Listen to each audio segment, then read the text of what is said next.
నమస్కారం, వార్తలకు స్వాగతం. ముందుగా ముఖ్యాంశాలు. వైఎస్ఆర్సీపీ ప్రధాన కార్యదర్శి గడికోట శ్రీకాంత్ రెడ్డి మీడియా సమావేశం. పలు అంశాలపై వివరణ.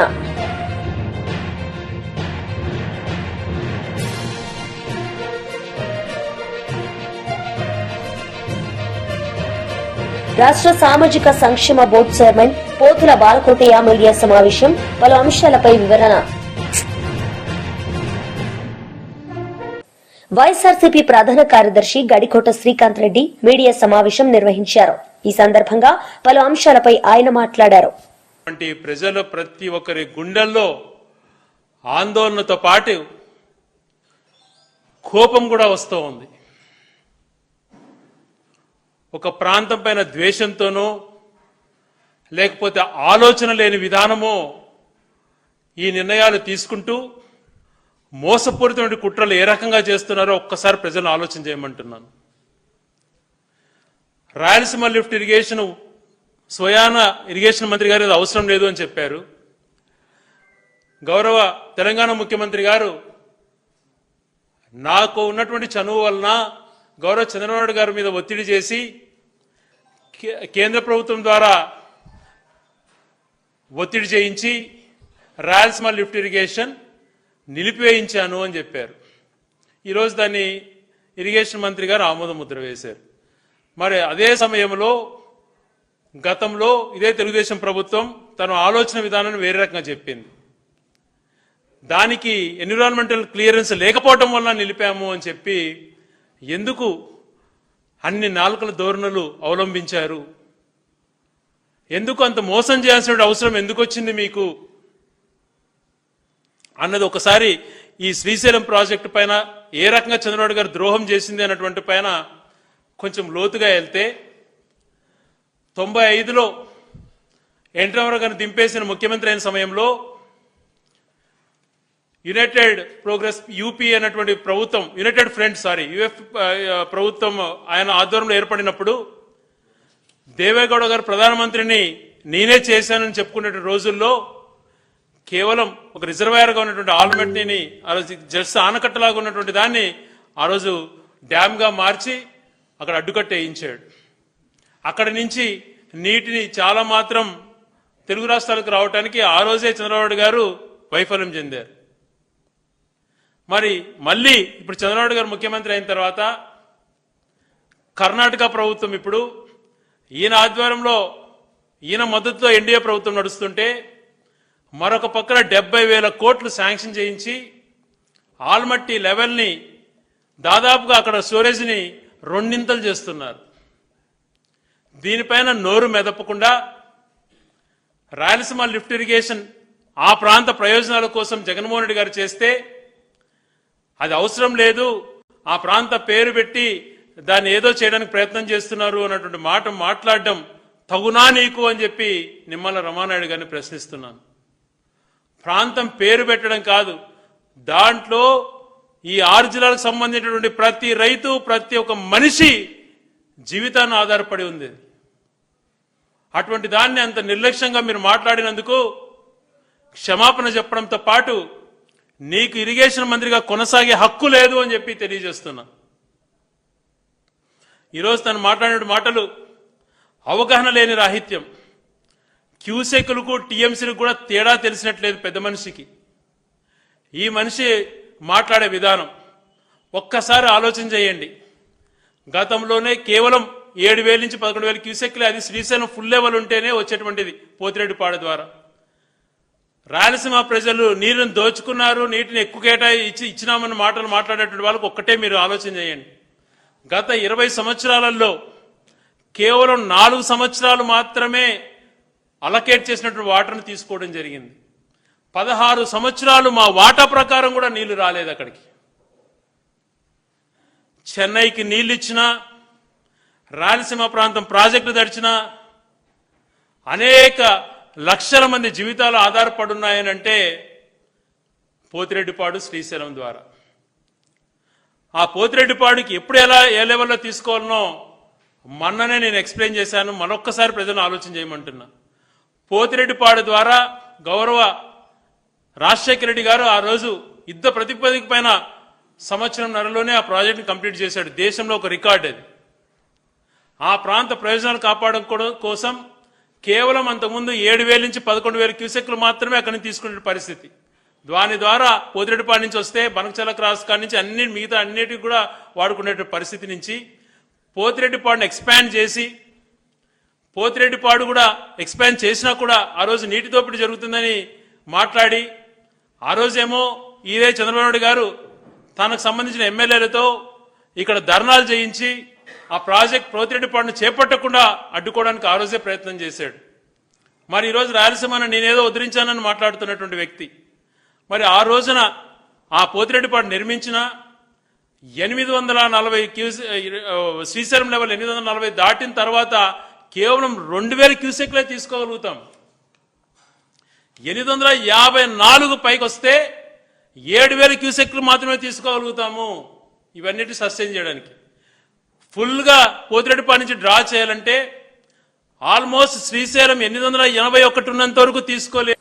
ఆంధ్రప్రదేశ్ రాష్ట్ర సామాజిక సంక్షేమ బోర్డు చైర్మన్ పోతుల బాలకోటయ్య మీడియా సమావేశం నిర్వహించారు. ఈ సందర్భంగా పలు అంశాలపై ఆయన మాట్లాడారు.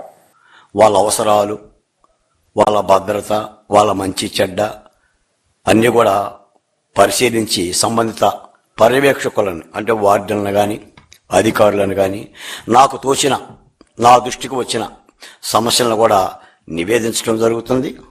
మొత్తంగా నా పర్యటన ఇదంతా కూడా పూర్తయిన తరువాత పూర్తి స్థాయిలో ముఖ్యమంత్రి గారికి ఈ సంక్షేమ హాస్టళ్ల యొక్క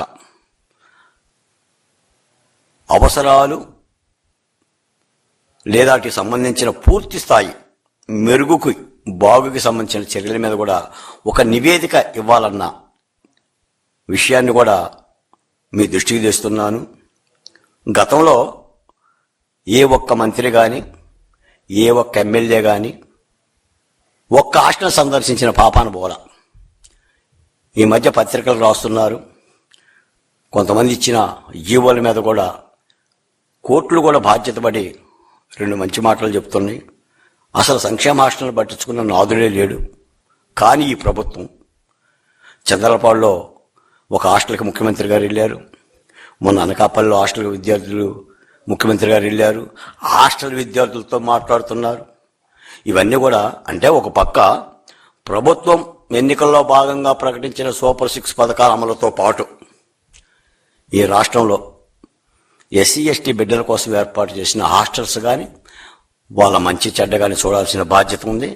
నేను కూడా సంబంధిత పర్యవేక్షకులు వాళ్ళందరూ కూడా చెప్తున్నాను, హాస్టల్స్ని మీ ఇంటిలాగా బాగు చేసుకోవాల్సిన బాధ్యత వార్డెన్ల మీద ఉంది. మీ ఇంటిలో పిల్లల్ని ఎలా అయితే మంచి మాటలు చెప్పుకుంటారో, ఎలా చదువుతున్నాడని ఆరాధిస్తారో, అతని యొక్క యోగక్షేమాలు ఎలా చూస్తారో, అలాగనే హాస్టల్ విద్యార్థులు కూడా హాస్టల్ వార్డెన్లు, హాస్టల్ నిర్వాహకులు తమ బిడ్డల్లాగా భావించి వాటిని కాపాడుకోవాలి. ఇటీవల ముస్తాబ్ అని చెప్పని ఒక గొప్ప కార్యక్రమాన్ని ముఖ్యమంత్రి గారు ప్రారంభించారు. అంటే లేలేత వయసులో ఉన్న పిల్లలకి అంటే శుభ్రంగా ఉండటం, తలదువ్వుకోవటం, కాస్త ఉతికిన బట్టలు వేసుకోవటం, స్నానాలు చేయటం, గోళ్ళు తీసుకోవటం, నలుగురితో పాటు శుభ్రంగా ఉండేది ఈ శుభ్రతమైన కార్యక్రమాన్ని కూడా చేపట్టడం జరిగింది. ఇలా ప్రతి అంశాన్ని కూడా ప్రభుత్వం దృష్టికి తీసుకెళ్లేందుకు బోర్డు ప్రభుత్వంతోనూ మంత్రిత్వ శాఖతోనూ అధికారులతో సహకరిస్తూ ముందుకెళ్లటం జరుగుతుంది. ఈ సందర్భంగా 1-2 మాటలు మాత్రం ఈ రాష్ట్రంలో ఉన్న ప్రజలకి కానీ బడుగులకి కానీ చెప్పాలి. ఏంటంటే అరుంధతి సినిమాలో పశుపతిని బంధించిన తర్వాత గద్వాల రాజ్యంలో చెట్లకు పూలు కాసినాయి, పూలు పొల్లైని, పసిపిల్లలు పాలు తాగారు. పశుపతిని బంధించిన తర్వాతే జరిగింది. అలాగే ఈ రాష్ట్రంలో 24 అసెంబ్లీ ఎన్నికల్లో ఆంధ్ర రాష్ట్ర ప్రజలు పనికిమాలిన ప్రభుత్వాన్ని, దిక్కుమాలిన ప్రభుత్వాన్ని బంధించిన తరువాతే రాష్ట్రంలో ఆర్థిక గాడి నడుస్తుంది, ఒక అభివృద్ధి ప్రక్రియ నడుస్తుంది, అమరావతిలో జనసంచారం జరుగుతుంది, అభివృద్ధి పనులు జరుగుతున్నాయి.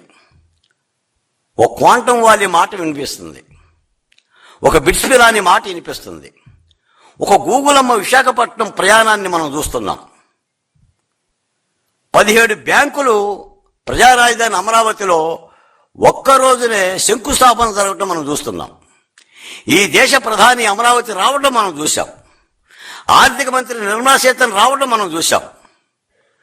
తెలుగు మహాసభలో 3 రోజుల పాటు గుంటూరులో జరగడం మనం చూశాం.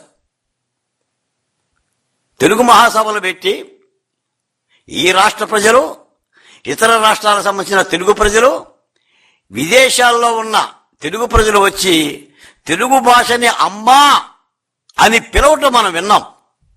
గత 5 ఏళ్ళు ఆ పిలుపు లేదు, నీ అమ్మ అనే మాట తప్ప. అంటే భాష మీద కూడా కత్తి కట్టిన వైనం. మళ్ళీ పశుపతి బయటకు వస్తే మళ్ళీ ఆకులు కదలవు, పిల్లల పాలు తాగవు.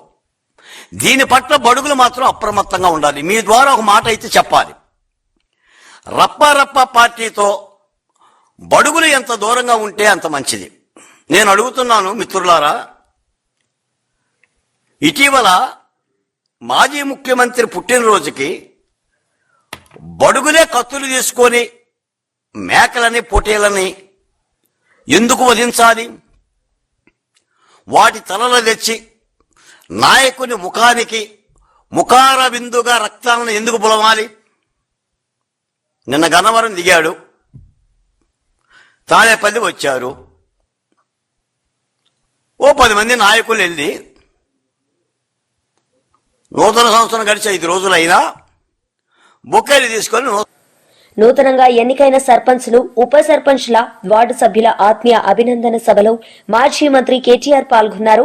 ఈ సందర్భంగా పలువురు మాట్లాడారు. ఉప సర్పంచ్లకు, వార్డు మెంబర్లందరికీ హృదయపూర్వకంగా అభినందనలు తెలియజేసుకుంటూ, ఒక పక్క ప్రభుత్వ కార్యక్రమాలతో పాటు పార్టీని బలోపేతం చేయాల్సిన బాధ్యత ప్రజలు మీకు ఇచ్చింది కాబట్టి, ఉద్యమ బిడ్డలుగా, ఉద్యమకారులుగా, తెలంగాణ ప్రతినిధులుగా మీరందరూ కూడా ఆ ఊరే కాకుండా మండలాన్ని మొత్తం కూడా గొప్పగా బీఆర్ఎస్ పార్టీని మళ్ళీ పూర్వ వైభవం చేయటం మీరందరూ కూడా చేయాలని మనస్ఫూర్తిగా కోరుకుంటూ సెలవు తీసుకుంటున్నా. జై తెలంగాణ, జై తెలంగాణ. ఇవాళ కేటీఆర్ గారి సభకు, సన్మాన సభకు విచ్చేసిన మన జనగామ మాజీ శాసనసభ్యులు ముత్తిరెడ్డి యాదగిరెడ్డి గారికి స్వాగతం తెలియజేస్తా ఉన్నాం. అదేవిధంగా మన వరంగల్ ఈస్ట్ మాజీ ఎమ్మెల్యే నానపనే నరేందర్ గారికి కూడా స్వాగతం తెలియజేస్తా ఉన్నాం. అదేవిధంగా మిగతా అందరి నాయకులు కూడా ముందు ఆసీనులైండ్రు. మన యొక్క మండల పార్టీ అధ్యక్షులు, మాజీ ఎంపీపీలు, మాజీ డిప్యూటీసీలు, పిఎస్ఏ చైర్మన్లు, మాజీ సర్పంచ్లు, మాజీ ఎంపీటీసీలు, మన పార్టీ నాయకులు, కార్యకర్తలందరూ కూడా ఈ సభ స్వాగతం తెలియజేస్తుంది. ఇప్పుడు మన యొక్క ఎమ్మెల్సీ, మన యొక్క లోకల్ బాడీ ఎమ్మెల్సీ, మొన్ననే డిప్యూటీ లీడర్ గా కౌన్సిల్ లో ఎన్నికైన పోచంపల్లి శ్రీనివాస్ రెడ్డి గారికి మన జనగామ జిల్లా బీఆర్ఎస్ పార్టీ శుభాభినందనలు తెలియజేస్తుంది. వారిని కూడా 2 నిమిషాలు మాట్లాడవలసిందిగా కోరుతున్నాను.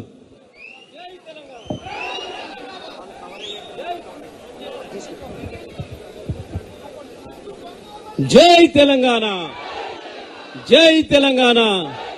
కేసీఆర్ గారి నాయకత్వం, కేసీఆర్ గారి నాయకత్వం.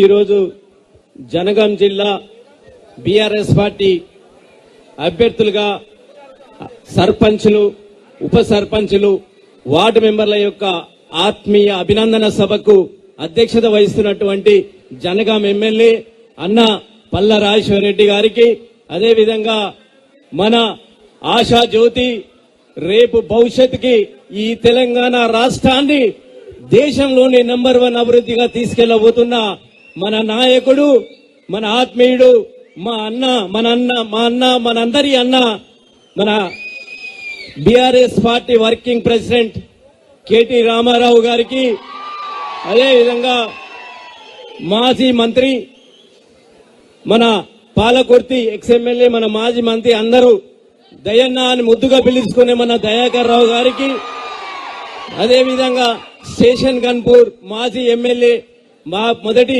డిప్యూటీ సీఎం రాజయ్య గారికి, అదేవిధంగా జనగాం మాజీ ఎమ్మెల్యే ముత్తిరెడ్డి యాదగిరెడ్డి గారికి, అదేవిధంగా వరంగల్ ఎక్స్ ఎమ్మెల్యే నరేందర్ గారికి, ఇక్కడ విచ్చేసినటువంటి మాజీ జడ్పీటీసీలకు, ఎంపీపీలకు, మండల అధ్యక్షులకు, ఇక్కడికి వచ్చిన ప్రతి కార్యకర్తకి పేరు పేరు నమస్కారాలు తెలియజేస్తూ, ముందుగా కొత్తగా ఎన్నికైనటువంటి సర్పంచ్లకు, ఉప సర్పంచ్లకు, వార్డు మెంబర్లందరికీ కూడా అభినందనలు తెలియజేస్తూ, మీకు పోయిన నెల డిసెంబర్లో మీ అందరికి గుర్తు ఉండుంటది. కేటీఆర్ గారిని పల్లారాజేశ్వర రెడ్డి గారికి ప్రత్యేకంగా ఆహ్వానించి మన పార్టీ ఆఫీసులో ఆ రోజు సన్నాహ కార్యక్రమానికి ఇస్తే కేటీఆర్ గారు ఆ రోజు మీరందరూ సర్పంచులు హైయెస్ట్ మెజార్టీ గెలిచి నాకు బహుమతికి ఇవ్వాలంటే పల్లారాజేశ్వర రెడ్డి గారు, దయాకర్ రావు గారు, రాజయ్య గారు ముగ్గురు జనగాం జిల్లాలో అత్యధిక సర్పంచ్లను గెలిపించి ఈ రోజు కేసీఆర్ కు బహుమతికి ఇచ్చారు. కొందరు బీజేపీ నేతలు మీడియా సమావేశం నిర్వహించారు. ఈ సందర్భంగా వారు మాట్లాడారు. ప్రజలకు వీటికి అడ్మినిస్ట్రేటివ్ ఆర్డర్స్ ఇవ్వడము, వీటికి వాటర్ ఎలికేషన్ ఇవ్వకపోవడం నెంబర్ 1. నెంబర్ 2, ఫ్లడ్ వాటర్స్ మీరు కన్స్ట్రక్షన్ స్టార్ట్ చేయకపోవడం, ఫర్గెట్ అబౌట్ కంప్లీషన్. ఒక్క భీమాకు మాత్రము, భీమా ఇందులో లేదు, భీమాకు మాత్రము ఆ అరేంజ్మెంట్ లో 20 టీఎంసీలు 2015లో చేసిన అరేంజ్మెంట్ లో అరేంజ్ చేసింది. అయితే నెక్స్ట్ ఇక్కడ పాయింట్ ఏంటంటే, నేను ఇప్పుడే మీకు చెప్పినట్టు, మీరు ఎష్యూర్డ్ వాటర్ అంటే బచావా ట్రిబ్యునల్ 811 టీఎంసీలో ఏదైనా ఒక చుక్కైనా ఎంత కొంత టీఎంసీ ఈ ప్రాజెక్ట్స్కి ఇవ్వాలా, లేదా ఫ్లడ్ వాటర్స్ మీద ఈ ప్రాజెక్ట్స్ కంప్లీట్ అనే చేయాలా. కాంగ్రెస్ 2014 ముందు చేయలేదు. సర్ప్రైజింగ్ థింగ్ ఏంటంటే రాష్ట్రం ఫామ్ అయిందే దీని కొరకు. 2014 తర్వాత 2023లో బీఆర్ఎస్ ప్రభుత్వం 2024 వరకు కూడా ఈ 7 ప్రాజెక్టుల్లో ఒకటి కూడా ఫినిష్ చేయలేదు. పాలమూరు రంగారెడ్డి లిఫ్ట్ స్కీము మొదలు పెట్టినరు, 30,000 కోట్ల దాకా ఖర్చు పెట్టినరు.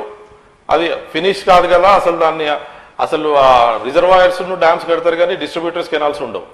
ఇవన్నీ అయ్యేసరికి అది 80,000 కోట్లు 1,00,000 కోట్లకు పోతుంది. ల్యాండ్ ఎక్విజిషన్ డిస్ట్రిబ్యూటర్స్ చేసుకునేసరికి ఆ నీళ్ళు ఇంకో 10-15 ఏళ్ల వరకు కూడా రావు.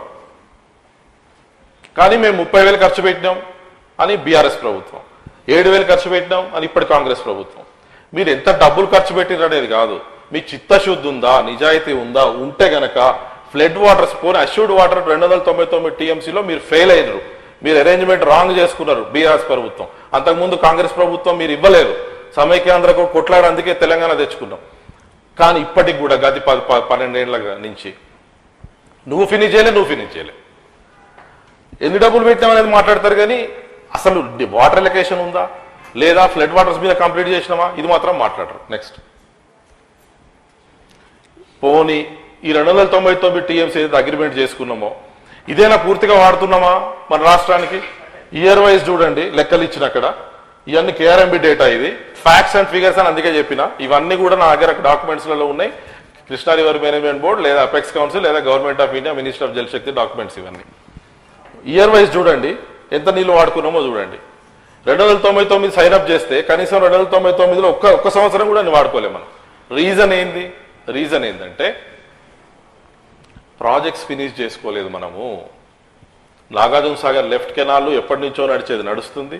జూరాలు ఎప్పటి నుంచి నడుస్తుంది. మైనర్ ఇరిగేషన్ కొంచెం నడుస్తుంది. మైనర్ ఇరిగేషన్ కూడా మిషన్ కాకతీయ అన్నారు, చెరువులు డబుల్ అయినాయి అన్నారు, ట్రిపుల్ అయినాయి అన్నారు. మరి యూటిలైజేషన్ అసలు ఎక్కడ ఏం చెప్తున్నారు, ఏమైతుంది? అసలు కొత్త ప్రాజెక్ట్స్ ఒక్కటి కూడా పాలమూరు రంగారెడ్డిని అన్నట్టు డిస్ట్రిబ్యూటర్స్ కెనాల్స్ లేకుండా ఒక్క చుక్క నీళ్ళు ఇవ్వరే. అసలు మీరు ఆ యూటిలైజేషనే లేనప్పుడు మీరు దేని కొరకు మనం రాష్ట్రం. వైసీపీ లీడర్ మీడియా సమావేశం నిర్వహించారు. ఈ సందర్భంగా ఆయన మాట్లాడారు. 9 మధ్యలో దివంగత నేత స్వర్గీయ రాజశేఖర రెడ్డి గారు రాయలసీమకు నీళ్లందించాల ఉద్దేశంతో ఆనాటిలో పోతిరెడ్డిపాడు హెడ్ రెగ్యులేటర్ స్టార్ట్ చేసి మొత్తం శ్రీరామ ప్రాజెక్టు నుంచి గాలేరి నగరి, హంద్రి నివన, అదేవిధంగా నెల్లూరు, ప్రకాశం, కర్నూలు, అనంతపురం ద్వారా అదే తమిళనాడు కూడా నీళ్ళు అందించే తాగునీరు అందించే కార్యక్రమం కూడా చేపట్టాడు. ఒక యుద్ధ ప్రాతిపదిక సక్సెస్ రూపం నడిపించింది. రాయలసీమను సక్సెస్ రూపంలో చేసిన ఘనత ఆనాటి దివంగత నేత డాక్టర్ వైఎస్ రాజశేఖర రెడ్డి గారు.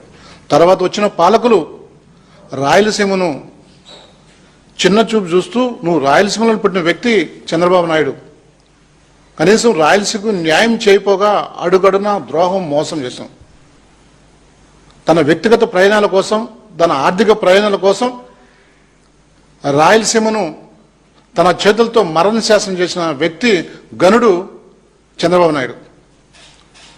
దానికి ఉదాహరణకే మన ఇటీవల జరిగిన 3వ తేదీ 1/2006 తెలంగాణ అసెంబ్లీలో స్వయంగా అక్కడ రాష్ట్ర ముఖ్యమంత్రి రేవంత్ రెడ్డి చాలా క్లియర్గా చెప్పాడు.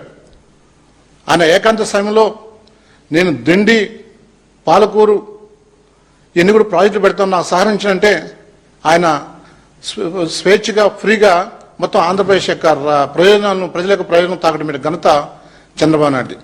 ఇటువంటి వ్యక్తి ఆంధ్రప్రదేశ్ను పరిపాలించే అర్హత ఉంది అనేది కూడా ఈ రాష్ట్ర ప్రజలు గమనించాలి. ఈరోజు మనం చూస్తున్నాం, ఈరోజు మొత్తం టోటల్గా తన వ్యక్తిగత ప్రయోజనాల కోసము, తన ఆర్థిక ప్రయోజనాల కోసం తన ప్రాంతాన్ని, రాష్ట్రాన్ని తాకట్టు పెట్టిన గన్నడు ఆయన ఆశామాషకు మనం చూడకూడదు, వినకూడదు. తెలంగాణ సీఎం రేవంత్ చంద్రబాబు చేతులు కలిపి రాష్ట్రానికి రాయలసీమ మరణ శాసనం రాష్ట్రంతో పాటు రాయలసీమ ప్రాంతానికి వెన్నుపోసిన గనుడు చంద్రబాబు నాయుడు గారు. ఈరోజు తెలంగాణ సీఎం రేవంత్ రెడ్డితో రహస్య మంత్రాలు జరిపి ఆయనకు ఏదైతే మన రాయలసీమ రావాల్సిన ఈ వాటర్ సమస్య ఏదైతే ఉన్నాయో టోటల్గా ఆయనతో మొత్తం తాకట్టు పెట్టి రాయలసీమ ప్రజల యొక్క ఆత్మఘోష పడేటట్టు చేశాడు. ఇటువంటి వ్యక్తిని ఆంధ్రప్రదేశ్లో ఏమని పిలవాలా, ఏమని మనం ఆలోచించుకోవాలి, ఏ విధంగా అతను టార్గెట్ చేయాలో ఒకసారి మనం అందరూ కూడా ఆలోచించాల్సిన పరిస్థితి ఉంది. ఈరోజు మనం చూస్తున్నాం, చంద్రబాబు నాయుడు గతంలో కూడా మన రాష్ట్రానికి ఆలమట్టి రూపంలో ఒక శాపం. వార్తలు ముగించే ముందు ముఖ్యాంశాలు మరోసారి. వైఎస్ఆర్సీపీ ప్రధాన కార్యదర్శి గడికోట శ్రీకాంత్ రెడ్డి మీడియా సమావేశం, పలు అంశాలపై వివరణ.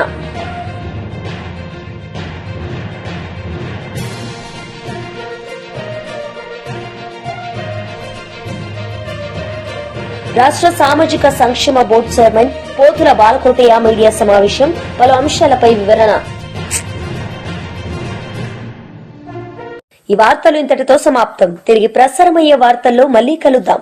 అంతవరకు సెలవు. నమస్తే.